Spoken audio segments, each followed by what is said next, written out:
बिलावल भुट्टो बोले, level playing field पर एतराज नून लीग से है। सीएसी में लेवल प्लेइंग फील्ड के हवाले से आसिफ जरदारी को इख्तियार दिए। डेवलपमेंट फंड से मुतालिक लेवल प्लेइंग फील्ड तमाम सूबों में यकसा होना चाहिए। अगर सिंध के लिए कोई स्कीम नहीं तो फिर पंजाब में भी नहीं होनी चाहिए। इलेक्शन तारीख और शेड्यूल का पता ना होना संगीन सवाल है। 90 दिन के अंदर इलेक्शन होने चाहिए।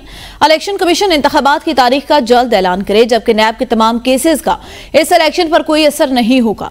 सुप्रीम कोर्ट प्रोसीजर एक्ट के खिलाफ दरख्वास्तों की फुल कोर्ट में समाअत खुशाइंद है।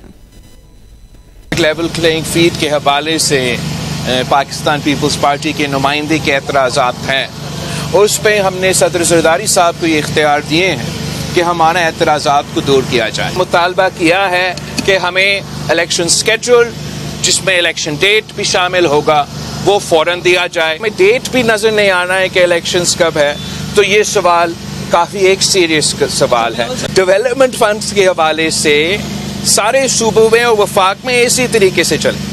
अगर नो न्यू स्कीम्स तो फिर no new schemes in Punjab, no new schemes in वफाक and no new schemes in Sindh. अदालत का खुद इसमें स्टेक है, तो ये इसलिए ये फैसला लिया गया जो एक मुनासिब फैसला है, जो एक अच्छा फैसला है कि इस केस को फुल कोर्ट इस केस को सुने और इस केस के बारे में फैसले दें।